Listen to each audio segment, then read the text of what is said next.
episode 2256 of the number one podcast in Apple Podcast, The Job Search. This is No BS Job Search Advice Radio. I'm Jeff Altman, the Big Game Hunter, and welcome. I did an interview not long ago for the 8-Hour Grind podcast, where I spoke about branding, cutting the line, better ways to hire, and a bunch of other stuff with Troy Vermillion. Good interview. I thought you'd enjoy it. So that's what today's show is, an interview I did as the guest. So give the show a great review wherever you listen to it or watch it, and we'll be back in just 1 month. Today's show is brought to you by Fiverr. Fiverr is a service where, frankly, you can outsource a lot of tasks to someone else and have them do it very inexpensively. If you've ever watched or observed the show notes, not the show notes, but the transcriptions for this show, what you'll see is work that's been done by someone I've hired on Fiverr. I've also had editing for my books done on Fiverr. I've had a variety of different functions done there, and I've done it for years. It saves a lot of time. It's very inexpensive, and I'll just simply say, use the link in the show notes. It helps support the advertiser and lets them know that this show has meaning for you. And with that, we'll be back in just 1 moment. Hi, everyone. My name is Troy Vermillion, and this is 8-Hour Grind.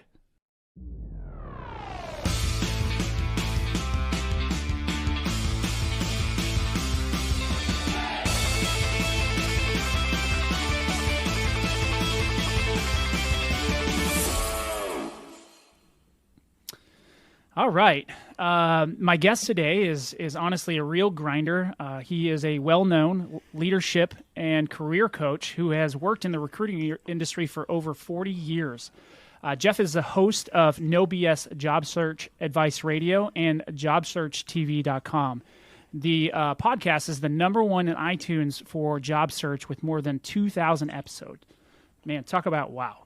I'd also like to give him a warm welcome. His name is Jeff Altman. Jeff, I'm so excited to have you. Yay! But I got to say one thing right off the bat. Yeah, go ahead. 8-Hour Grind is for amateurs. Yeah. The pros put in more hours. Yeah, no, you're probably right. But you know what? We wanted this to be for everybody, Jeff. Okay. So for the amateurs, you have the 8-Hour Grind. For the pros, we all know you put in more time, right? Yeah, we got to hook them, while they think that work is easy. 8 hours is all it takes, and then we kind of reel them in, and then we hit them with the truth. It's like a sucker punch from Mike Tyson. Like you're not ready for it, but you're gonna feel it. Gotcha. Hey, the other thing I was thinking when I read BS, the first immediate thought I had was, what does Bob Saget have to do with job searches? And then I immediately realized, he hasn't had a job in a long time, so it made tons of sense. And Bob Saget certainly needs more attention. He's funny. Like, I've heard some of his just stand-up comedy skits. He's hilarious. Yes, and he hasn't quit his day job. No. I had mentioned this when we had talked. I also, really like the format of the podcasts that you're doing. They're just like little bite-sized pieces, and so I was scrolling through the 2000, which was overwhelming, if I'm being honest. The 2000 that you have, and I was just like, I can pick the topic I'm most interested in, or I feel like I'm struggling with right now. And so for people who are looking at changing a career, going through some interviews, lost their job, God forbid. It's a wonderful resource for them. I need to brush up on my skills. And honestly, if that's not enough, and sometimes it's not, just reaching out to you for a coaching session is the direction I would go. And where do I send the check to you for that commercial plug? I thought you said it was in the mail. Hello, can't hear you. Did you say something? Yeah, exactly. You're breaking up, right? There you go. So joking Jeff, aside, I'd be happy. I do free discovery calls with people, and you can go to my website. Okay, if I mention it now? No, yeah, sure. At the website, now's a good time. BigGameHunter.us. You can schedule a free discovery call, schedule time for coaching. There's a lot of resources there as well in the blog. Yeah. And speaking of which, I really like that name, Big Game Hunter, and I've actually framed some thoughts I have around it for later. But can you just give me some idea where that name came from and why it's worked so well for you? Easy. I work professionally as a recruiter, and we all know everyone hates recruiters, and with good reason. Most of them are incompetent, amateurish, obnoxious, rude. There's a reason the industry has a reputation. And I wanted to do something to separate myself from people who said they were recruiters.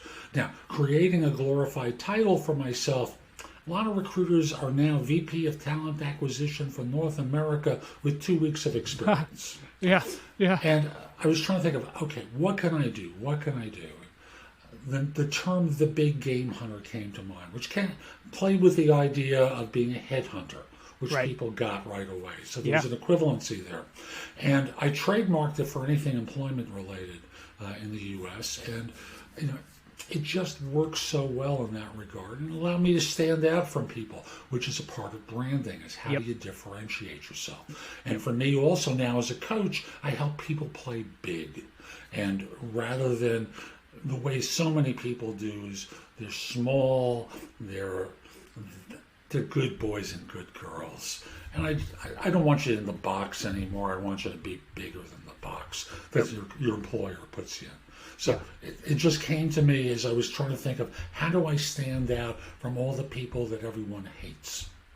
Yeah. Well, you've done a good job of it, but you've also put out some resources. I was looking at your podcast on personal branding. You've actually done several different episodes on that. So, get out there and take a look at that. But I will tell you that your personal branding, even on the internet, the people around you, right? That is such a key aspect of you getting or not getting the job a lot of times, or at least getting the opportunity to speak to somebody, because you get 200 resumes for a position. Like, how do you differentiate, right? It's that personal brand. It's that, that first, impression that I get from somebody, and you can get it from a lot of different things. You can get it from the resume. You can get it from LinkedIn. You can get it from, God forbid, somebody's Facebook if they're, not so great. Yeah, exactly. But here's some data. Yeah. A firm is 12 times more likely to hire someone if the person's been referred to them. Yeah. So if someone internally knows them, 12 times more likely.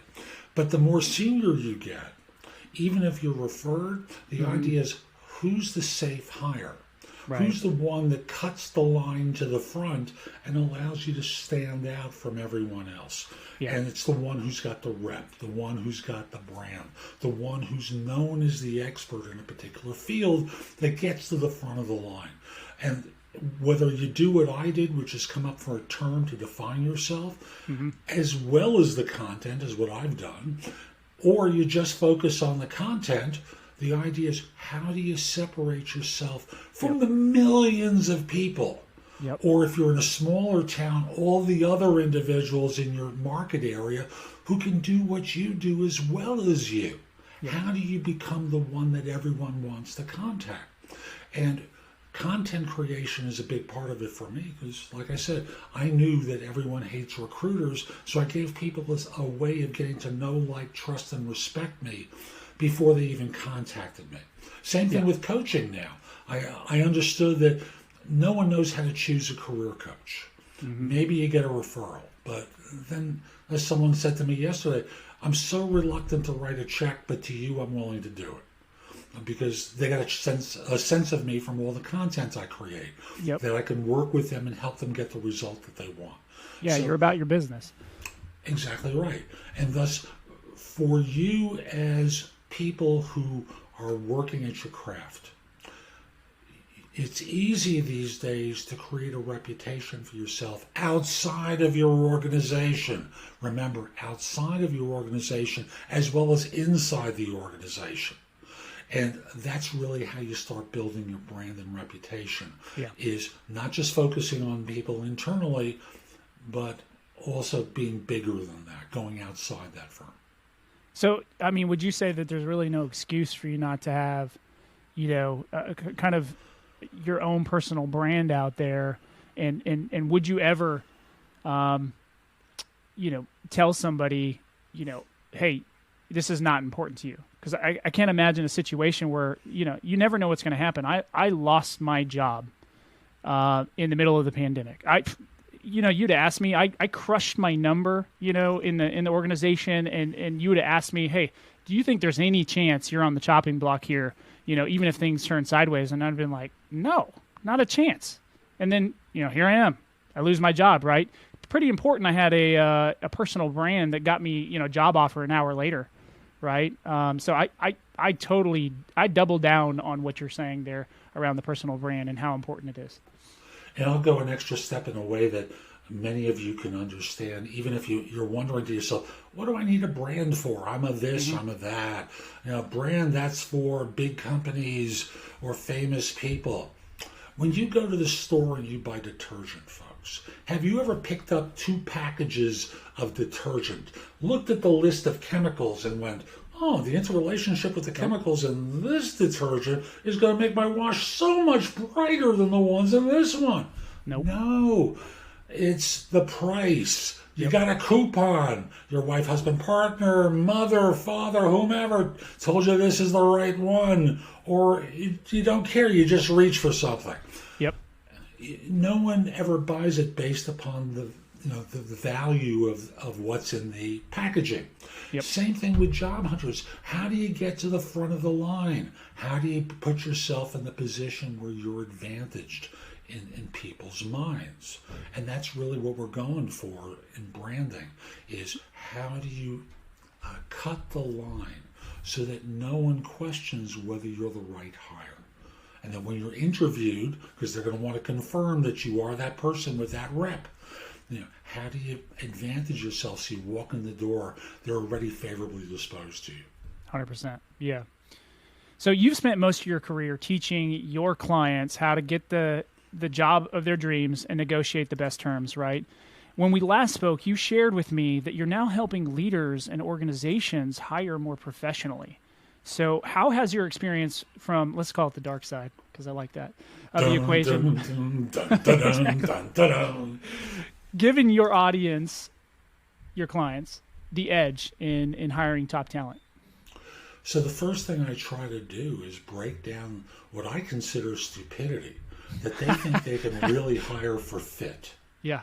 Because to me, it's a setup for failure. After all, when you think about it, let's say I'm talking to you as a job hunter. Mm-hmm. When you go on an interview, you're on good behavior, right? Sometimes. Well, but that's me, yeah. You're trying to put yourself in a good light in front of them. Sure. On the other hand, most people don't understand that employers are trying to do the same thing as well. Right. I figured that out pretty early in my career in recruiting when it came to me that I'd never heard of an employer ever say to a job hunter, I've got a crisis around here. And right. I've taken over a team of individuals who are absolutely incompetent. And my predecessor got fired, and so did hers. And I've got a team of bozos reporting to me now. And it doesn't take a genius to figure out my butt's on the line. I need to hire a couple of people to save it. Yeah. And you know what? They never talk about what happened to the last 4 people at that desk you're going to be sitting in. Yep. Why did they leave? Mm-hmm. No.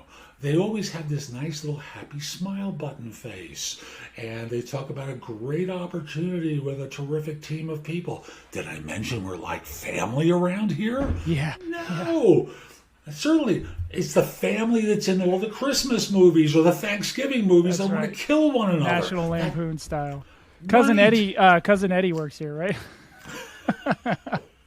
I hope not, but they do. Yeah. So, they don't talk about Cousin Eddie, but he works there. So, given the fact that you're on good behavior and so are they, how could they possibly assess for fit? Right. It's impossible. And the proof is in the statistics where 18 months after they hire someone, almost 2/3 of hiring managers have buyer's remorse over the person that they hire. That includes you, folks. Yep. So I'll simply say it's a setup for failure. And, it goes on with that they ask predictable questions. that keep you on the script and don't allow your personality to come out. Mm-hmm. And most of you are nice, compliant people who get on the conveyor belt of the interview and don't demonstrate your leadership. I don't care what level you're at, there's a way of demonstrating your power and your leadership. Yep. So I try and help employers get out of the box of the predictable questions so that they can get the real person in front of them, and then from there make a good choice. What do you think is the cheesiest question that you hear on the regular? Tell me about yourself. It's a lazy question. Tell me who's not prepared to answer that question. Now, you may answer it badly, but it's a lazy question. So do you think it's like a layup on the other side, and it's just like a give me? Almost like, what's your weakness? Oh, God. Not that one. Yeah. Mine's kryptonite. Or cookies. I think. Really? It might be cookies. Cookies is probably the right answer. Ice cream. But that's a different part of our conversation. But, you can walk in having that answer rehearsed. Yeah. And the way I coach people about interviewing, I want you to confirm what it is that they're looking for before they even ask that question, so that you can tailor your answers and talk about what matters to them and not just talk about what you've done. Yeah. So to me, it's important to connect the dots in answering the question with what it is that they're looking for. Nice. So you can have this all practiced in advance, and including any sort of pause and hesitation or stutter built into your answer, because you're a performer acting it out. Yeah, I heard you say that on one of your podcasts. There's a little bit of theatrics to it, right? You got to bring in the... There's a theater to interviewing, because your job is to be personally persuasive. As a result, if you're not and you're just flatly reciting details, you put them to sleep, and they start thinking about lunch, dinner with their wife, husband, partner, that meeting they should be at. What's that? Did I get that email? I haven't seen a text from so-and-so yet. And you lose them. And we live in a short attention span culture to begin with, so why would we ever want to risk losing our audience? Well, you've probably heard this a million times. It might be cliche, but what's the definition of insanity? Doing the same thing over and over and expecting a different result. And so maybe... I never heard of that before. Yeah. Wow. Yeah. So maybe you have to, if you want a different opportunity, you want a different career, you want a different net result in your hiring or in your job search, maybe you should look at things a little bit differently. Maybe you should present your ideas a little bit differently, right? Yeah, and there's so many ways to do it, but understand you have to follow their lead. So it's like a dance here, and you're allowing one person. I'm not a very good to dancer, lead.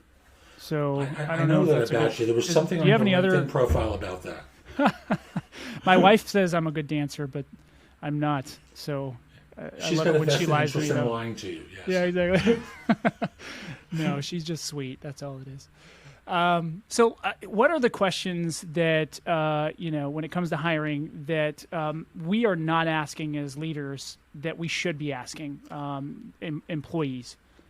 So the first question I teach employers to ask is, so what are you looking for in your next job or organization? Okay. And that's the first question. And the reason is, if I can't give it to them, why should we talk about anything else? Oh, yeah. Yeah. Automatic disqualification. Right.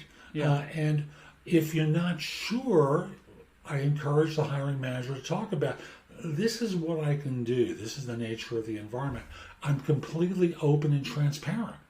That's what I want them to do. So in this way, you're not getting mishires, people who you're conning into go to work for you, only to have them with buyer's remorse at the end of this. And job hunters, you have regrets in your decision much sooner than 18 months. Yeah. Yeah, So, you were regretting that last week when you made 2 the weeks decision. after starting. Yeah. It's awful. So that becomes question number one. Tell me what you're looking for in the next job or organization. What do you need to hear or see to believe it's a great choice for you? Yeah. And if I can't give it, I'm going to tell you. So that this way we can go and part as friends. And I'm not here to put you into a situation where you're going to hate me 2 months from now. I'd rather help you find something else. And you're looking for that. I may know someone. Let me introduce you, or I'll get in touch with the recruiter who referred you. Don't take that information that was referred to you by a recruiter and give it to your friend at another organization. You're stealing from the agency that referred you. Yeah. So don't do that. Yeah. But the idea becomes, right off the bat, you identify what it is that you are looking for, or they're looking for, so that you can rule people out immediately. Yeah, I like that. I mean, it's if we're getting rid of the representatives that we all kind of show up to these things with, and we're being honest, I think from both sides, we want to hire good people that are going to feel fulfilled in their work, right, and do a good job and be there for a long time, because the cost of acquisition is horrendous. And on the flip side, employees shouldn't want just a job to have a job, right? Like I think there's places you can go work to just have a job, but if we're talking about people in the middle of their career, like, do you really want to have those, 1 year, 1 month here, 1 year, 4 months here, 8 months here, 7 months? Think about what that makes you look like on the other side, right?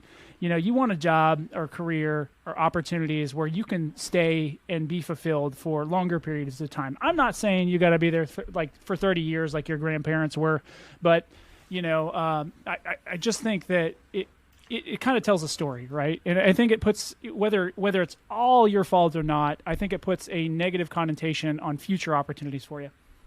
It does. And the sad thing is, often it isn't your fault. Often it's the employer who's withheld information because they're so desperate to get someone into that chair that 4 others sat in before you. Yep. That they're willing to, shall we say, not share everything about the job. And the result is you get hurt. And I don't want that to happen. So as an employer, as a job hunter, I encourage people, we got to dig in deeper, because sometimes it's your fault, often it's their fault, because they just don't tell you enough, and you don't know how to ask the right questions to elicit it from them. Yeah.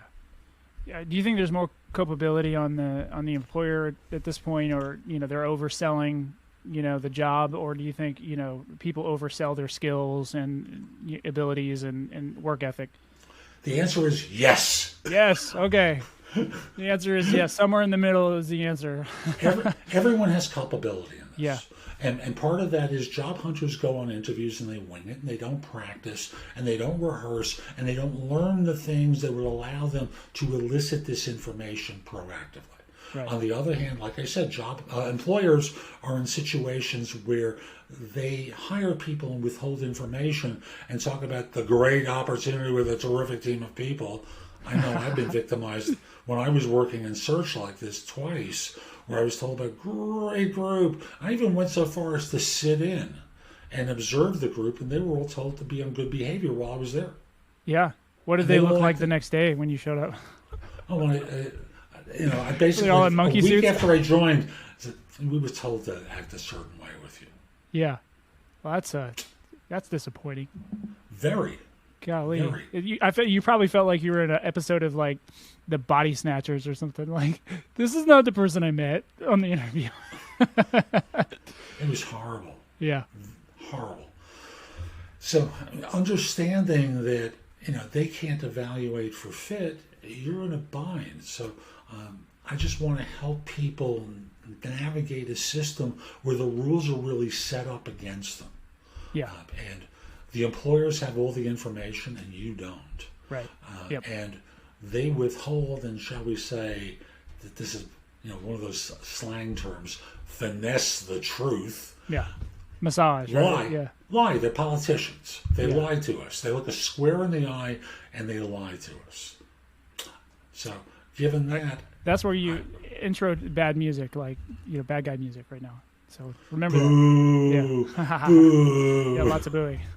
Yeah. So as you look back, across your entire 40 years, of coaching, teaching, therapy, whatever you want to call it, all forms of career counseling on both sides. What has changed the most in that time? there's a couple of things that have changed, and obviously communications medium have changed. Yeah. I started off sure. in the day where you mailed a resume, or had messengers on staff to deliver things to your clients. So we start off in those days, and obviously now we know the pervasive nature of technology. I might shoot a text to somebody that I'm interviewing with, right? I mean, that you would never do something like that back in the day. Right. Didn't exist. Yeah, well, it didn't exist, but like that would have been probably unprofessional. There's so many terms for it. Yeah, whatever. You're running up my text bill. Ha! You know what? You're not wrong. So there, long distance. You had your whatever cents per hour and then or minute, and then you had per text fees, which that was crazy. Tell us what it was like in the old days, Grandpa Troy. Yeah. Look, are you still sending smoke signals to communicate with people? Often. But the other thing that's really changed is with recruiting firms or search firms, the degree to which employers have retrained them out of bad behavior, but bad behavior still leaks out.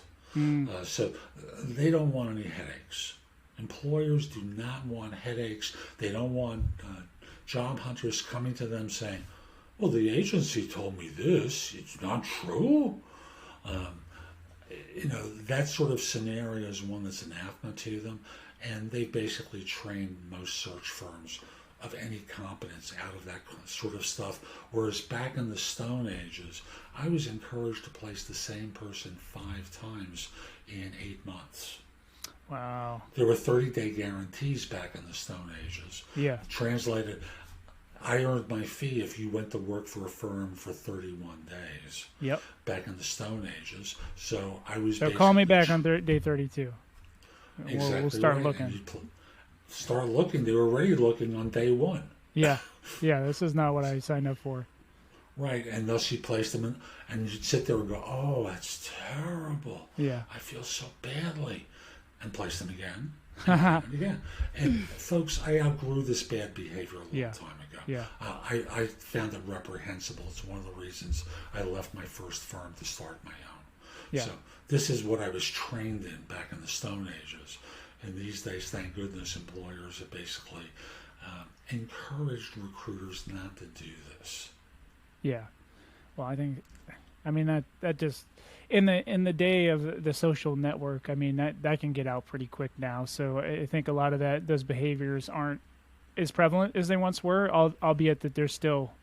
I heard you mention on one of your podcasts that some recruiters will ask you where else are you looking at positions so that they could go try to fill the position behind you.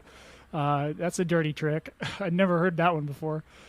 I'm glad I could educate you. Yeah. But kidding aside, folks, initially it was done for good intention. And that is, I don't want to waste my time and duplicate anything I've already done for myself. Yeah. I don't want to mention my client name, and I'll speak from personal experience because I had 2 instances and lost $65,000, $70,000 in fees because the next action that the job hunter took was contact the firm. Right. So I would ask where they've been on interviews, and if they were reluctant, I played the game of, does the name of the firm begin with a B? Yeah. So that this way we could start, and if they said no, it's great, no issue whatsoever. Okay. We could move ahead. Because again, I understand they were afraid of me taking that information, costing them a job, and I was afraid that, as it happened to me twice that I knew of, that they would cost me fees that were pretty substantial. Yeah. So yes, there's still these games that get played, and it's sad. It's really sad that this goes on. Yeah. So when it comes to the greatest kind of approach you can provide employers and employees, if you were to summarize it in a few words, what do you kind of bring to the table? The big thing I do is I function as an ally. There you go. And it's an ally for a job hunter. It's an ally for an employer, for a hiring manager, because often hiring managers are not trained how to hire.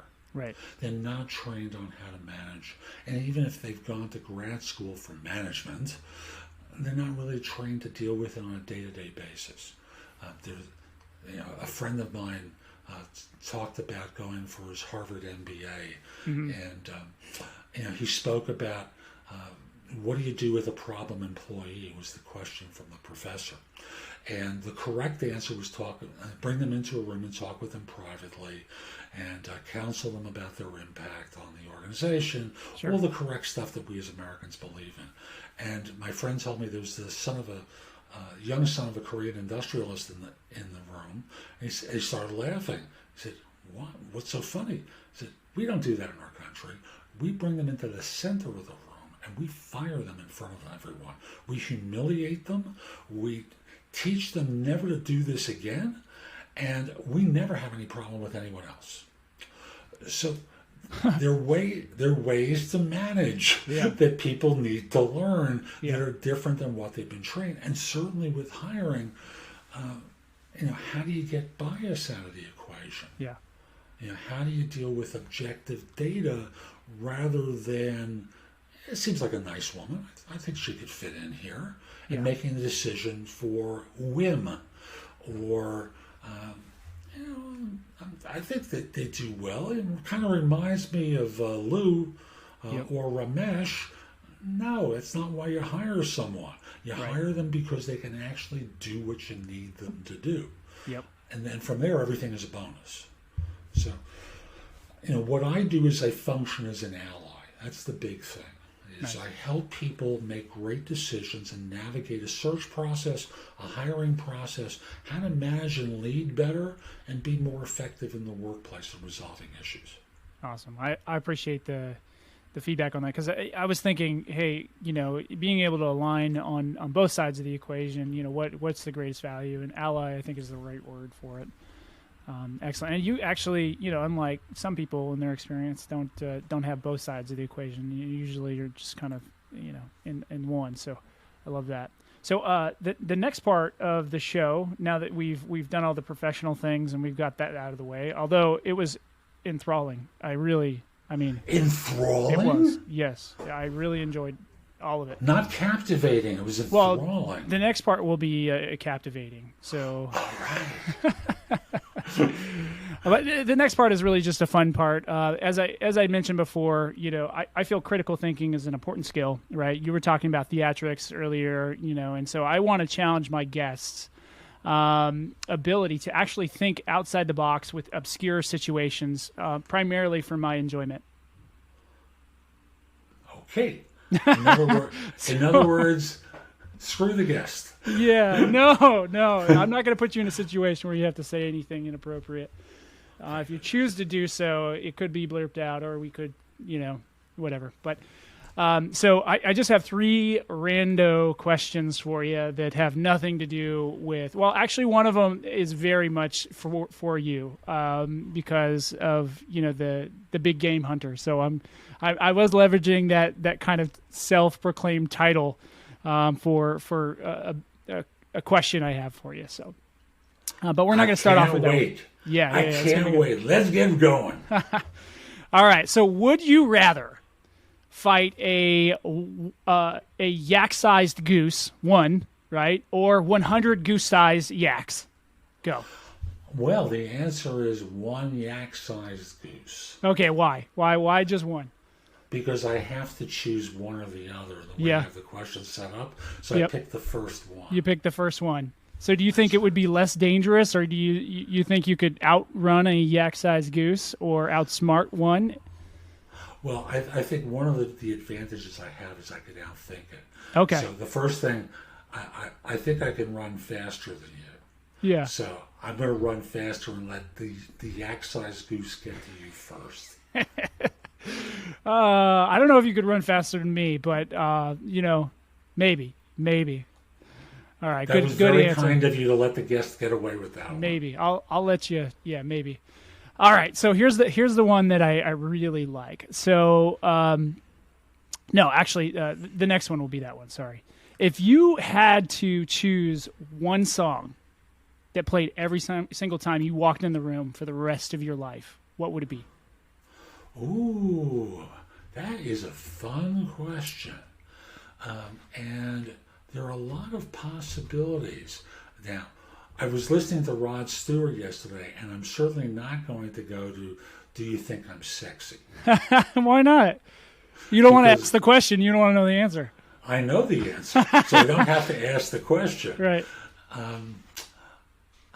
I think it could be, I used to love the Doors when I was growing up. Okay, I can dig that. There's a lot of great music that they've done. And my first temptation is to go to People Are Strange. Yeah, that's a good one.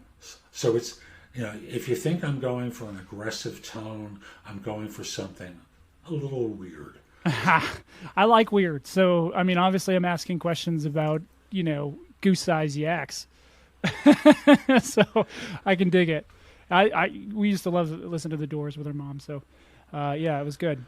So let me ask this last one, and to kind of preface it again, it's kind of themed around the big game hunter. So, I'm not sure if we talked about this or not, but I'm from the Pacific Northwest. So I'm from Northern California, up there where the redwood trees are, the deep, dense forests, and so, in that community up there, Bigfoot is big. Bigfoot is king, right? So I'm not going to ask the question, do you believe in Bigfoot? Because that would be too easy. That's yes or no. So I'm going to skip that are you a believer question, and I'm going to jump directly to a secondary question. That question was, here we go. If you were hunting Bigfoot, where would you look first, and what would you take with you? First of all, I don't kill things. But look, so maybe you bring a camera, but you're hunting him. You got to find him. What do you do? I think I would go to Walmart. Walmart. Bigfoot is going to be in Walmart looking for shoes, because if he's marching around the Pacific Northwest, he's going to shoplift shoes, so he doesn't get his feet hurt. So to be specific, you would still look in the Pacific Northwest for him. It would just be a Walmart located where? Northwest. In the Pacific Northwest. Okay, we think in Vancouver area, Seattle. Okay. Yeah. Outside of Seattle, yeah. Or it could be look, he would fit in really well with Seattle. I mean, there's a lot of people up there that don't shave a lot of things, right. And I think he would fit in really well. What's that? Might be able to code and work for Amazon. Yeah. Oh, look, he's been, I heard my friend say the other day, and this is actually why I had the question. He was talking about Bigfoot, and he said, you know what? He is the all-time world champion of hide and seek. Tied with the Loch Ness Monster. Yeah.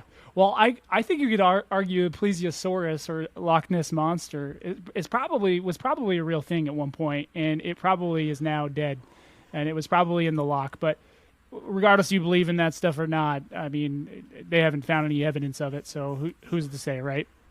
And the other option for the longest time was Osama bin Laden, but they've eventually found him. They have not found Bigfoot. Yeah. And but maybe we're looking in the wrong place. Maybe like Osama, Bigfoot is in a compound somewhere with his wives doing dirty deeds. I don't know. I mean, maybe we're looking in the wrong place. I think he's being kept by the ISI in Pakistan, and he's in a compound, and we need to send special forces in to get him. I love it. Yeah. Well, hopefully you enjoyed the conversation, Jeff. This was really fun for me. All but the last 3 minutes. But no, that's okay. That was the best. You liked it. We're just solving the mysteries of the universe. That's all. It's just you and me, two guys, figuring it out. We got everything else figured out. Why don't we just go to the weird stuff? We probably could have started there and then finished with the other stuff. But either way, I really enjoyed the conversation. Hopefully, I can be on one of yours at some point. I haven't got an invite yet, hint, hint. But at some point. So that's today's show. I hope you found it helpful. And if you did, here are a few things I can do to help you with your job search beyond simply being your coach. First of all, I've got a new book out called The Right Answers to Tough Interview Questions. It is like a cookbook with answers to tons of interview questions that you're going to be asked on interviews. And if you pair it up with my other new book, The Ultimate Job Interview Framework, they are a terrific pair of books to help you with interviewing. In addition, I have a new service where you can practice mock interviews. If you go to thebiggamehunter.us/mock, I've got a service there, very inexpensive, like $99, where we have mock interviews set up. I'm going to be adding more to it very soon, but you can record your answers to them, and then I can critique them and help you perform better on them. You probably have noticed my show notes are pretty thorough with products and services that can help you with your search. And connect with me on LinkedIn at linkedin.com/in/thebiggamehunter. Lastly, my website has a ton of great information. That's thebiggamehunter.us. Now, if you're not ready to go there and go through the blog, put the address in your phone, thebiggamehunter.us, Jeff Altman. So this way, when you're ready to go, you have a way of getting back to my website. Hope you have a terrific day, and most importantly, be great!